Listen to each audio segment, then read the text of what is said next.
tu es thérapeute et que tu as envie de développer ton activité, ben forcément, tu dois faire du contenu. Qui dit contenu, dit idée. Alors, tu n'as peut-être pas tous les jours des idées assez claires, surtout avec aujourd'hui le nombre d'informations qui circulent sur le net. Alors, je te donne une astuce que tu peux utiliser. Donc, le site, pardon, j'ai dit le chat, parce que c'est chat OpenAI. Donc, le site, tu crées un compte, c'est ChatGPT, le service. Tu vas sur le site OpenAI, c'est écrit ici.com, et puis tu accèdes à cet outil. Dans cet outil-là, ce que tu vas faire, c'est que tu vas taper, par exemple, donne-moi 5 idées, 3 idées, tiens, pour créer du contenu en tant qu'hypnothérapeute sur Facebook.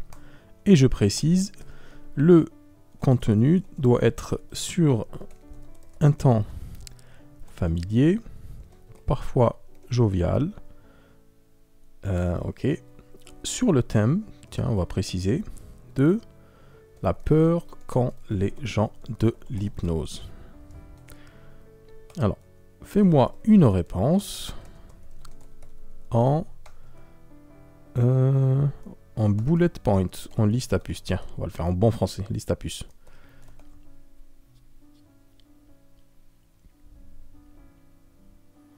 Alors, il commence à prendre sa réponse. Voici 3 idées de contenu. J'aurais pu dire 5 ou 10. Hein.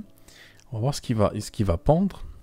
Alors, je précise que cet outil-là, il ne fait pas tout le travail. Hein. Il faut l'orienter. Et puis, c'est surtout, il faut réadapter. Adapter les idées qu'il donne. C'est une aide, en fait. C'est comme les aides culinaires. Hein. Quand on cuisine, ça ne fait pas tout.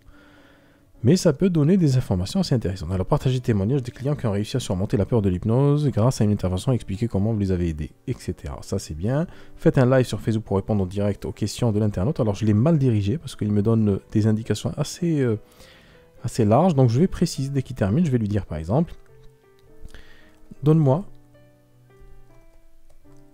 des idées, des titres, tiens, des titres de posts percutants, te basant sur la réponse donnée plus haut.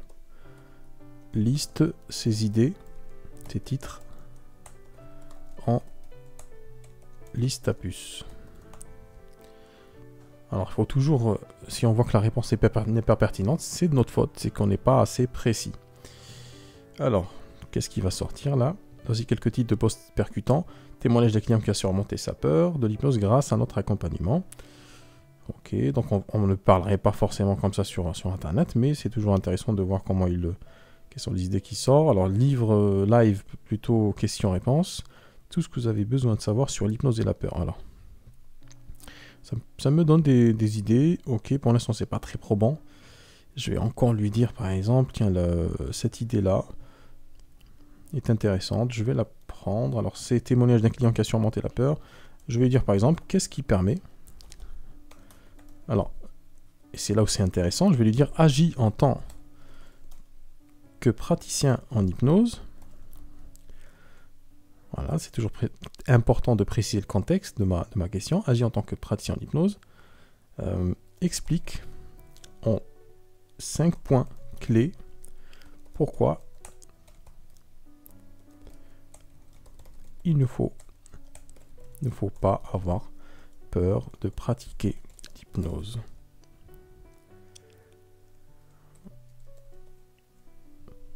Donc toujours orienter l'outil, ça reste qu'un outil. Hein. Alors pourquoi il ne faut pas... Voici 5 points clés. Voilà, l'hypnose est une technique sûre lorsqu'elle est pratiquée par un professionnel qualifié et formé. Complètement sûr. Ok, donc la question de la sûreté de l'hypnose. L'hypnose est naturelle. Ok, donc c'est plus précis. L'hypnose est naturelle. T'as une conscience modifiée. Alors, je peux par exemple rebondir sur un élément, dire voilà, expliquer en 3 points ce que c'est qu'un état de conscience modifié. Tiens, je vais faire l'expérience et vous allez voir que c'est assez étonnant. Donc, j'anticipe la question. Explique ce qu'est. Alors, toujours agit en tant que praticien en hypnose. Explique ce qu'est un état modifié de conscience. Alors, je laisse terminer sa réponse. Hein. À un enfant de 10 ans. Donne-moi 5 bullet points, liste à puce en anglais. Voilà, donc il va synthétiser. Donc déjà, j'étais parti de... C'est assez large en fait, bon, c'était pas très probant, très intéressant, et puis j'affine de plus en plus, témoignage d'un client. Et là, je vais prendre un élément qui est intéressant, c'est la peur, voilà, la peur de l'hypnose, pourquoi les gens ont peur de l'hypnose. Donc je vais affiner un peu plus et orienter sa réponse. Donc là, il va commencer par me pendre mes 5 éléments. Un état modifié de confiance, c'est un état dans lequel notre cerveau fonctionne de manière différente de ce qu'il fait habituellement. Cela peut se produire naturellement, comme lorsque nous sommes absorbés par un livre. Très bien. Donc ça, c'est une analogie qui est intéressante. Je pourrais d'ailleurs l'exploiter et lui redemander d'autres informations. Dans un état modifié de confiance, nous sommes plus réceptifs à certaines suggestions et plus enclins à changer de comportement. Ok. Et là, par exemple, je peux prendre ce point 2 et lui dire, voilà, explique-moi en 5 points en quoi ce que tu dis est juste, est vrai, ou donne-moi 5 exemples concrets. Voilà, tiens, on va faire l'expérience. Donc là, vous voyez que je suis en train de me ramifier. Je n'ai pas prévu forcément de plan pour cette vidéo, mais je voulais vous montrer les possibilités de cet outil et comment on peut l'utiliser de manière pertinente, comment on peut diriger les réponses. Alors là, on voit que... Ok. Donc, je vais copier-coller. Oh non, pour ceux qui n'ont pas compris combien le texte s'est copié et s'est collé tout seul, c'est Commande-C, Commande-V. Commande-C, Commande-V sur Mac, ou sinon Ctrl-C pour copier et Ctrl-V pour coller. C'est pour ça que je n'ai pas fait ça. Sinon, vous avez copié-coller ici. Copier et coller après. Alors, donc, dans un état modifié de confiance, je vais mettre entre guillemets cette phrase. Je vais lui dire, donne-moi... Alors, en te basant sur la phrase ci-dessous, donne-moi 5 analogies quotidiennes qui expliquent ce qu'est un état modifié de conscience. Et je vais le mettre entre guillemets. Voilà.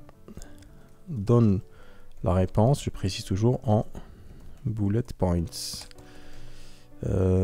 Ok. Alors je peux compléter ma réponse, lui dire par exemple, rajoute à chaque titre, chaque élément, un paragraphe descriptif. Pour l'instant je ne vais pas le faire.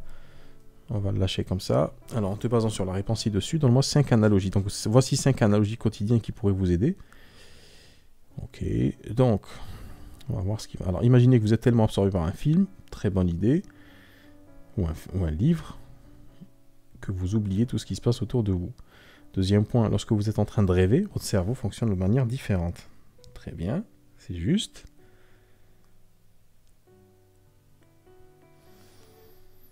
Lorsque vous êtes très concentré sur quelque chose, voilà. Donc ça peut expliquer, voilà, là j'ai 5 analogies, ça fait un peu beaucoup. Si je devais faire une vidéo, je pourrais intégrer ces éléments-là pour expliquer ce que c'est. Si je devais faire par exemple un texte pour... Par exemple, parler sur mon site internet de si j'étais praticien en hypnose, je pourrais par exemple expliquer dans ma page qui parle de l'hypnose notamment, de mon outil thérapeutique, je pourrais expliquer comment se déroule une séance. Et avant de parler de ça, je vais parler des états modifiés de conscience et à quel point c'est quelque chose de tout à fait naturel en donnant justement ces exemples-là. Donc là, j'ai absorbé par un film, en train de rêver, concentré, détendu, laissez à la musique, voilà, et lorsque vous êtes occupé, que vous dites dans votre bulle. Donc on peut l'aborder de manière assez différente à chaque fois. Donc là on voit qu'il n'a pas terminé la réponse. Donc quand ça peut arriver, hein, qu'il bug, donc on va lui dire termine la dernière réponse. Comme ça, il termine. Alors, il est désolé, il ne comprend pas ce que je veux dire. Ok, c'est normal parce qu'il avait déjà terminé. J'avais pas vu. Ok, je ferai de mon mieux pour la prochaine fois. Très bien.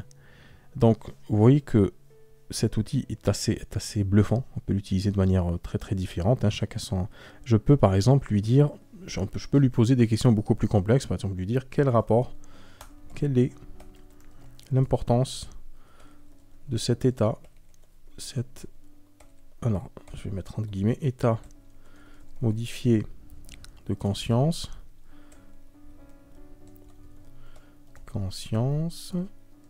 Et le fait d'atteindre ces objectifs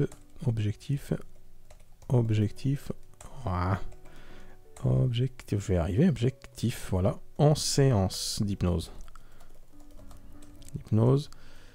Alors, donne la réponse.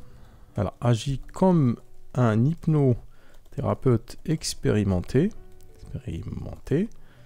en toujours liste à puce. Donc là, je veux juste des idées que je pourrais exploiter. Alors, l'importance de l'état modifié de conscience en hypnose et pourquoi il est important de l'atteindre en séance. Donc là, il va dérouler, voilà, l'état de modifié de conscience est un état de relaxation profond dans lequel le cerveau est plus réceptif aux suggestions. Donc, vous voyez, c'est toujours avec une logique d'entonnoir, on part très très large et puis on affine. Donc, on n'a pas d'idée au début, on se dit, bon, de quoi je peux parler? La peur qu'ont les gens de l'hypnose, et puis on affine jusqu'à ce qu'on tombe sur quelque chose d'un peu plus précis. Et là, je suis en train, mine de rien, de produire du contenu qui peut m'aider. Il faut vraiment m'aider en fait à structurer ce que j'ai envie de dire. Je peux faire par exemple une vidéo si j'étais praticien en hypnose. Je peux lui dire d'ailleurs, fais-moi le même texte, reprends le même texte, mais en me parlant du yoga, de quelle que soit la pratique en fait. Mais là, dans cet exemple, donc j'ai parlé de l'hypnose, et puis je peux faire ma vidéo, mon live, etc., expliquer ce que c'est que l'état modifié de conscience et en quoi c'est important d'arriver à cet état. Ensuite, et je donnerai des analogies et je donnerai l'importance en fait, et je dirais, enfin bon là il y en a 5, mais je pourrais dire par exemple 3 points sur lesquels que je vais aborder pour expliquer en quoi c'est important et en quoi c'est naturel et en quoi il ne faut pas avoir peur et en quoi c'est justement il faut être dans cet état de conscience dans lequel on est quelque part quotidiennement. Donc on voit que l'outil est assez intéressant. Je vous ferai d'autres vidéos, d'ailleurs dites-moi en commentaire si ça vous intéresse, je vous ferai d'autres vidéos pour vous parler un petit peu de tout ça. D'ailleurs j'ai en tête de faire une formation un peu plus complète sur l'utilisation de cet outil pour les thérapeutes, en quoi ça peut les aider. Alors pour l'instant il y a beaucoup qui l'utilisent comme un gadget, mais je pense qu'il faut le prendre au sérieux cet outil, comme tous les outils d'ailleurs. Il peut vraiment être un assistant assez formidable pour vous aider à avoir une communication beaucoup plus fluide et beaucoup plus prolixe. Voilà, donc si vous avez des questions, c'est en dessous que ça se passe dans les commentaires, et je vous dis à très bientôt. Ciao.